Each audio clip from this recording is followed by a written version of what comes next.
Bismillahirrahmanirrahim. Setelah Anda tergerak untuk berubah, baru kemudian bikin visi ke depan. Ini pernah direncanakan oleh suami istri di masa lalu, dituliskan di dalam kitab yang sangat populer. Persoalannya, begitu ibunya mengandung, istrinya mengandung, lahir anaknya usia 2 tahun, maaf, mereka punya rencana. Anak ini insya Allah kita akan didik jadi lebih baik, keluarga kita lebih baik, anak ini akan jadi ulama. Qadarullah usia 2 tahun ayahnya meninggal. Ini kisah nyata. Ibunya ingat, saya tetap pertahankan untuk berubah jadi lebih baik, walaupun ayah tidak ada, saya single parent, saya rawat anak ini sebaik-baik. Usia 4 tahun anak ini, maaf ya, terkena penyakit buta permanen. Hijrah tidak akan sepi dengan ujian. Suami meninggal, single parent, anaknya kemudian buta permanen. Apa yang dilakukan oleh ibunya? Ibunya tetap berpedoman, Allah pasti akan berikan yang terbaik. Anak ini kemudian terus didoakan, bangkit di malam hari, perbanyak kemudian tingkatkan ibadah. Ingat ya rumus ini, orang tua yang rajin ibadah maka boleh jadi kebaikannya akan diturunkan pada anaknya. Ibunya yang berdoa, anaknya yang mendapatkan bagiannya. Matanya buta tapi diganti oleh Allah dengan ingatan yang luar biasa. Kalau Anda bacakan satu kalimat, satu baris ini, satu lembar buku dibacakan oleh Anda satu halaman, maka seketika dia akan ingat seketika tanpa diulang, dengan titik, dengan komanya. Anak ini kemudian dibawa ke sekolah Al-Quran, dimasukkan talaki ke syekh di sana. Syekh di situ kemudian membacakan pada saat itu surat Qaf, surah ke-50. Qaf dibacakan sampai akhir ayatnya. Anak ini anak yang paling kecil teman-teman, mata buta, gak bisa ngelihat. Teman-temannya berada di atasnya usianya, ada yang 6 tahun, 7 tahun, dia 4 tahun. Begitu selesai membacakan, kata syekhnya, lihat kalimatnya, man hafidha ala zahri qalbi, siapa yang hafal apa yang tadi saya bacakan, hafalan di dalam kepalanya, bukan di luar kepala. Hafal di luar kepala masih belum hafal. Kata syekhnya, hafal di dalam kepalanya. Tiba-tiba saat semuanya diam menyimpan tangannya begini, anak yang buta tadi mengangkat tangannya mengatakan, hafidhu ala zahri qalbi, saya sudah hafal. Syekhnya penasaran, kata syekhnya, bagaimana? Diambil anaknya ke depan, diminta baca, Masya Allah, bacaannya bukan hanya hafal, makhrajnya, sifat hurufnya, tajwidnya, semua mirip dengan syekhnya. Kata syekhnya, minal an tadrusul hadis, dari sejak sekarang ananda mesti belajar hadis, karena Quran itu dijamin kemudahannya, hadis yang tidak ada jaminan. Anak ini secara singkat, tinggal 1 menit pulang ke rumahnya, diantar oleh asisten rumah tangga ibu tadi.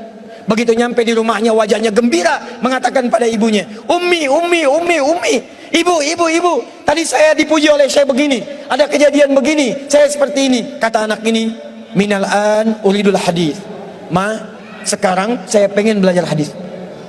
Kata ibunya, ya bunayya iktafi bil Quran, anakku sayang, kamu punya keterbatasan, supaya kamu nggak capek sekarang Quran dulu, baru setelah itu hadis. Kata anaknya, lah, dia percaya pada gurunya, dia percaya pada keyakinannya, dia katakan, ma, saya pengen belajar hadis. Dia tinggalkan ibunya sambil meraba jalan begini ke kamarnya. Perhatikan baik-baik, begitu ibunya melihat, ingat kemudian dengan suaminya, ingat tentang rencana mereka, ingat tentang mereka punya rencana masuk surga bersama-sama. Teman-teman, ibunya langsung masuk ke dalam kamar, dia bentangkan sajadahnya di mihrabnya, dia salat 2 rakaat, dia bermohon kepada Allah. Saat sujud itulah dia tumpahkan segala keinginannya. Perhatikan kalimatnya. Rahasianya ada di Quran surah ke-17 ayat 110 sampai dengan 111, paling kanan sebelah atas. Ya Allah yal basir, yalladzi ala kulli syai'in qadir, a'id basirat ibni.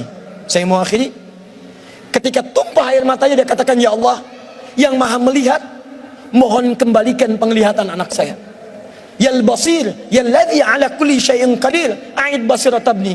Begitu mengatakan kalimat itu, capek ketiduran, kemudian pada saat itulah anaknya sedang mengulang surat Qaf di kamarnya.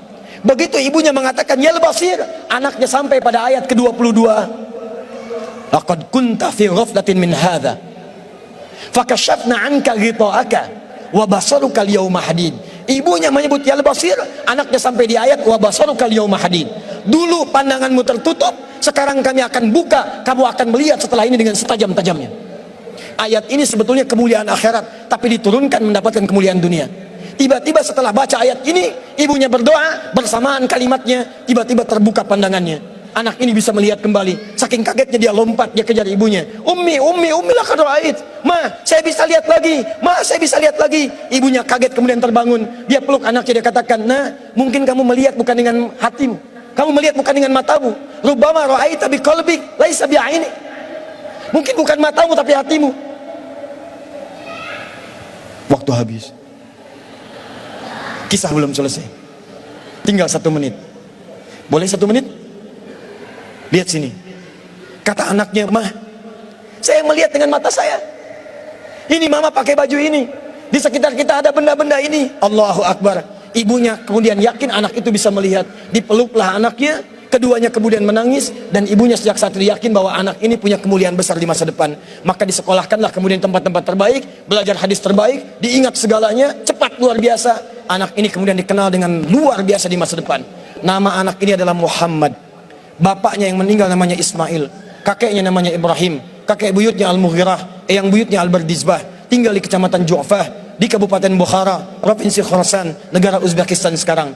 Kelak di kemudian hari, dia dikenal dengan nama daerahnya Bukhara, dengan Al-Bukhari. Itulah kisah Imam Al-Bukhari. 2 orang suami istri yang bersiap merubah hidupnya, diturunkan pada anaknya, dan kemuliaan itu diraih. Saya yakin kalau Anda berhijrah malam ini, boleh jadi yang hafal Quran mungkin anaknya, mungkin cucunya, mungkin turunan-turunan Anda. Tapi ketahuilah, ketika Anda punya peran di dalamnya, maka surga akan disiapkan untuk semua Anda, satu keluarga besar. Saya mohon izin pada panitia, saya ingin persaudarakan Anda semua, supaya datang Anda bukan cuma sekedar datang. Siap bersaudara insya Allah? Siap berbagi insya Allah? Siap bersinergi insya Allah? Muhajirin? Muhajirin? Ikuti saya, berdiri semua, berdiri.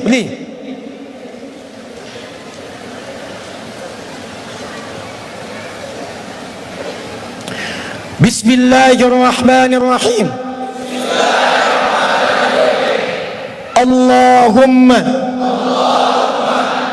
nashhadu an la ilaha illa anta wa nashhadu anna Muhammadan rasuluka. Allahumma nashhadu innana ikhwah. Allahumma nuridul jannah